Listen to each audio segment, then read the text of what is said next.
안녕하세요, 여러분.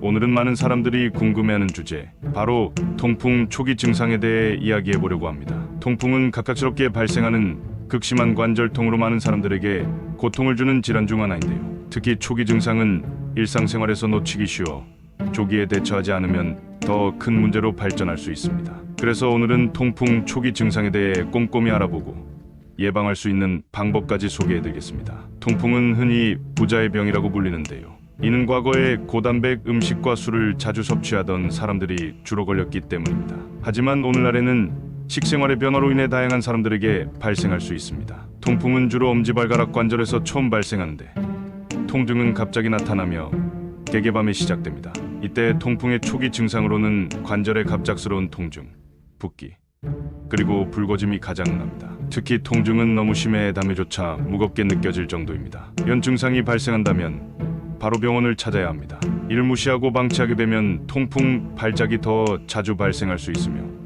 다른 관절로 확산될 수도 있습니다. 초기 통풍 증상 중 또 다른 중요한 요소는 바로 열감입니다. 관절이 붓고 붉어질 뿐만 아니라 해당 부위가 뜨거워지는 느낌이 들 수 있습니다. 잇몸의 면역 반응이 활발해지면서 염증이 발생하기 때문인데요. 이러한 열감은 통풍이 단순한 관절 통증이 아닌 체내의 염증 반응의 일환임을 시사합니다. 이와 더불어 통풍 초기에는 통증이 나타나기 전 몇 주 또는 며칠 전부터 해당 관절에 약간의 불편함이나 뻣뻣함을 느낄 수 있습니다. 이런 초기 신호들을 놓치지 않고 주의 깊게 살펴보는 것이 중요합니다. 특히 가족력이나 이전에 통풍을 앓은 적이 있는 경우라면 더욱 주의를 기울여야 합니다. 또한 통풍은 대부분 한쪽 관절에서 시작되지만 시간이 지남에 따라 다른 관절로 퍼질 수 있습니다. 그래서 초기 증상 단계에서부터 적절한 관리를 하지 않으면 더욱 광범위한 통증과 문제를 야기할 수 있습니다.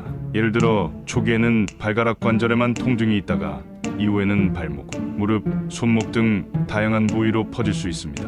이런 경우 통풍 발작이 더 자주 그리고 더 심하게 나타날 수 있습니다. 그래서 초기 단계에서 통증을 조절하는 것이 매우 중요합니다. 이를 위해서는 통풍 발작이 일어날 때 신속하게 진통제나 소염제를 사용하는 것이 도움이 됩니다. 또한 평소에 충분한 수분을 섭취하고 고퓨린 음식 섭취를 줄이는 것도 예방에 큰 도움이 됩니다. 통풍 초기 증상을 무시하고 넘어가면 만성 통풍으로 발전할 수 있습니다. 만성 통풍은 지속적인 관절 손상과 심각한 신체적 장애를 초래할 수 있습니다. 특히 통풍 결절이라고 불리는 단단한 결절이 피부 아래에 형성될 수 있으며, 이는 지속적인 통증을 유발할 뿐만 아니라 미관상으로도 좋지 않습니다. 이런 결절은 대개 귀, 손, 발 등에 생기며 점차 주변 조직을 손상시킬 수 있습니다.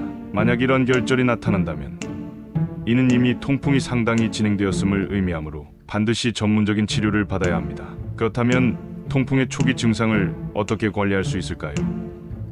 첫 번째로 중요한 것은 바로 생활습관 개선입니다. 고퓨린 식품, 즉 육류, 해산물, 알코올 등의 섭취를 줄이고 저지방 유제품과 채소 중심의 식단을 유지하는 것이 중요합니다. 또한 규칙적인 운동과 충분한 수면을 통해 체중을 관리하는 것도 필요합니다. 두 번째로는 약물 치료입니다. 통풍 발작이 발생하면 비스테로이드성 항염증제 NSAIDs나 퀴친과 같은 약물을 사용해 염증을 조절할 수 있습니다. 마지막으로 물을 충분히 마시는 것이 중요한데요.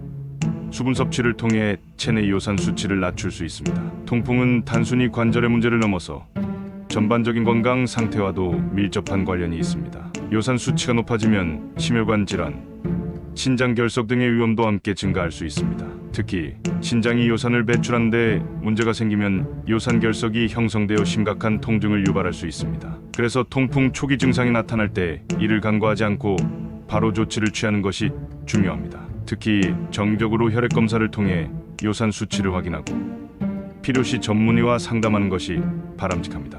이렇게 하면 통풍의 발병을 예방하거나 늦출 수 있을 뿐만 아니라 전반적인 건강 상태도 유지할 수 있습니다. 만약 통풍이 이미 발생했다면 초기 증상을 통해 신속하게 대응하는 것이 관건입니다. 특히 통풍 발작이 발생했을 때는 즉각적인 휴식과 냉찜질이 도움이 될 수 있습니다. 이와 함께 염증이 있는 부위를 높게 올려 부종을 줄이는 것도 중요합니다. 이런 방법들은 통증을 일시적으로 완화시킬 수 있지만 근본적인 해결책은 아닙니다. 그래서 가능한 한 빨리 의료진과 상의하여 적절한 치료를 받는 것이 중요합니다. 또한 자가진단으로 증상을 무시하지 말고 조금이라도 의심이 된다면 병원을 찾아 정확한 진단을 받는 것이 필요합니다. 마지막으로 통풍은 누구나 걸릴 수 있는 질환이지만 꾸준한 관리와 예방으로 충분히 조절할 수 있습니다. 통풍 초기 증상을 알고 있다면 더 이상 고통스러운 발작을 겪지 않고 건강한 삶을 유지할 수 있습니다. 특히 증상이 발생하기 전 예방하는 것이 가장 중요하다는 점을 잊지 말아야 합니다. 올바른 식습관,